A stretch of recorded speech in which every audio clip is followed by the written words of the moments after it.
In the bitter winter of 1959, deep in the frozen heart of the Ural Mountains, 9 young Soviet hikers set out on what should have been the adventure of a lifetime. They were experienced, tough, and full of the spirit of exploration that defined the post-war Soviet youth. But on the slopes of a mountain, the local Mansi people called Kholat Shiachol, Dead Mountain, something went horribly wrong. What happened that night of February 1st remains one of the most chilling, unsolved mysteries of the 20th century. Tent slashed from the inside, footprints leading barefoot into the freezing darkness, bodies with missing tongues, crushed bones, and traces of radiation. Tonight, we walk with them into the unknown. It began in late January in the industrial city of Sverdlovsk, now Yekaterinburg. Igor Dyatlov, a 23-year-old radio engineering student at the Ural Polytechnical Institute, gathered a close-knit group of friends for a Category 3 hiking expedition, the highest difficulty rating. The plan was ambitious, a 14-day ski trek through the northern Urals, aiming to reach Mount Otorten and return via the tiny village of Vizhai. They would telegram their safe arrival on February 12th. All were seasoned outdoorsmen and women, grade 2 hikers chasing their next certification. They knew cold, they knew snow, and they knew survival. The team: Igor Dyatlov, the calm, methodical leader; Zinaida Kolmogorova, 22, bright and energetic; Yuri Doroshenko, 21, strong and reliable; Alexander Kolovatov, 24, the quiet physics student; Yuri Krivonishenko, 23, a former nuclear plant worker; Rustem Slobodin, 23, athletic and steady; Nikolai Thibault Brignol, 23, with French roots in his name; Lyudmila Dubinina, 20, tough as nails despite a past hunting accident; and Semyon Zolotaryov, the oldest at 38, a war veteran and hiking instructor who joined late. One more, Yuri Yudin, turned back early due to illness. His decision unknowingly saved his life. They left Sverdlovsk by train on January 23rd, then continued by bus, truck, and finally on skis. The journey was grueling but joyful. They documented everything in diaries and photos, laughing around campfires, skiing through birch forests, posing with their heavy backpacks. The last known photo shows them on the ridge, smiling against the wind, full of life. By February 1st, they reached the eastern slope of Kholat Shiachol. The weather was turning. Winds howled, temperatures plunged toward -30 Celsius or colder. They dug a platform into the snow for stability, pitched their large canvas tent, and settled in for the night. Dinner was simple, perhaps some sallow, bread, and hot tea from their portable stove. Clothes neatly folded, boots lined up, everything orderly. They went to sleep around 7 or 8 p.m., exhausted but content. Then something shattered the silence. Sometime after midnight, terror struck. The hikers cut the tent open from the inside with knives, slashes still visible in the recovered fabric. They didn't bother with the entrance. They fled into the sub-zero night, some barefoot, some in socks, one with a single boot. No time for coats, hats, or gloves. 9 sets of footprints, some deep and hurried, led down the slope toward the tree line about 1.5 miles away.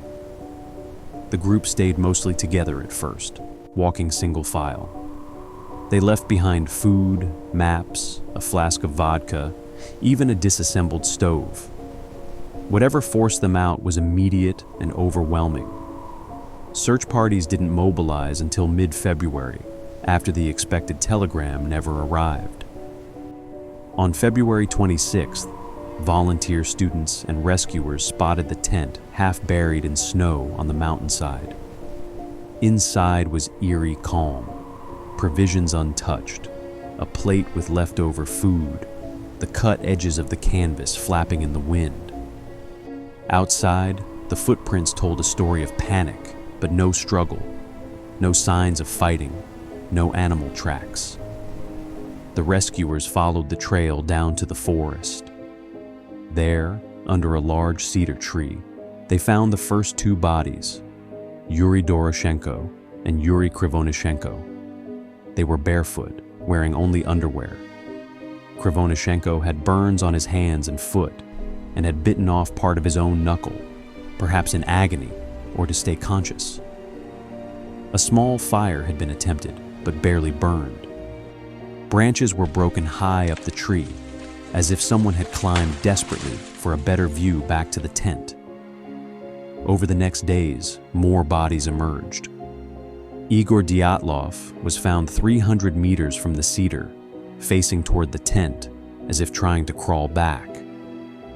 Zinaida Kolmogorova and Rustem Slobodin were closer to the camp, also heading uphill. All showed signs of hypothermia, frozen in awkward positions, some with minor bruises. Slobodin had a small skull fracture, but likely died of cold.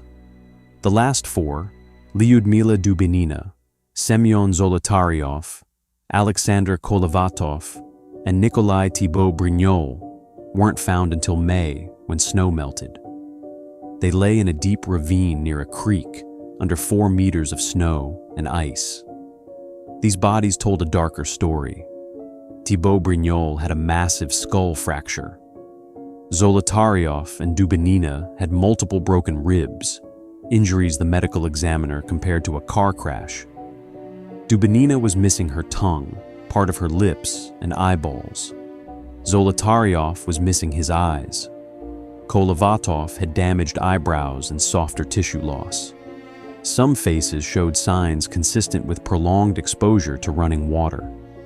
And crucially, radiation was detected on the clothes of several victims, especially Krivonishenko's sweater and pants. The official 1959 investigation, led by prosecutor Lev Ivanov, concluded the hikers died from a compelling natural force they could not overcome. 6 from hypothermia, the others from trauma plus cold. No crime, they said. Case closed quickly, files sealed. The area was off limits to hikers for years afterward. But the questions exploded. Why slash the tent from inside instead of using the door? Why run into minus 30 degrees Celsius without proper clothes? What caused those car crash injuries on a gentle slope with no avalanche debris visible? The missing tongue and eyes, post-mortem animals scavenging by foxes or birds, or something more sinister. The radiation, linked perhaps to Krivonishenko's past work at a contaminated nuclear site, or something else. Footprints showed no pursuit. Diaries stopped abruptly. Witnesses later reported strange orange fireballs in the sky that night. Rocket tests? UFOs? Over the decades, theories multiplied like shadows in the snow. Avalanche? The slope was shallow, under 30 degrees, and no major slide marks were seen weeks later. Yet a 2021 scientific study using computer modeling suggested a rare slab avalanche, a cohesive block of wind-packed snow breaking loose hours after they cut the platform, triggered by wind or their own digging. It could have partially buried the tent, creating panic in the dark with zero visibility. They flee downhill, build a fire, then some try to return while others shelter in the ravine, where a secondary snow collapse crushes them. The missing soft tissue, decomposition in the creek, radiation, unrelated contamination, military involvement, secret missile or nuclear tests in the area, explaining the fireballs reported by geologists and the radiation. The hikers stumble into a restricted zone, witness something they shouldn't, and are silenced. Or a botched spy exchange during the Cold War.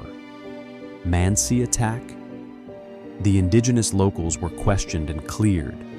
No evidence of conflict, and the injuries didn't match human weapons. Paranormal? Infrasound from wind causing panic and disorientation. Ball lightning, even Yeti or alien abduction. Wild tales fueled by the era's secrecy. In 2019 to 2020, Russian prosecutors reopened the case and officially blamed an avalanche combined with poor visibility and hypothermia. They ruled out crime.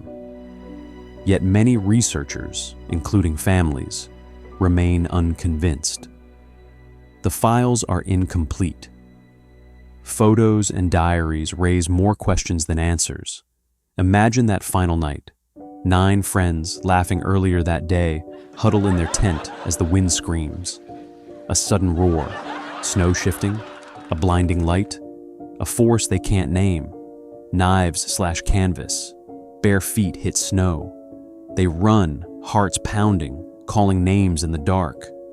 Some build a pathetic fire under the cedar. Others stumble back toward the tent, freezing fingers clawing at the slope. In the ravine, exhaustion turns to collapse. The cold claims them one by one. The Dyatlov Pass incident endures because it strips away civilization. It reminds us how fragile we are against the mountains and how much we still don't know. 9 lives cut short, their final moments frozen in time. Were they victims of nature's rare fury, government secrets, or something beyond explanation? The wind still howls over Dead Mountain. The footprints may be gone, but the mystery walks on. Perhaps one day, the full truth will emerge from the snow.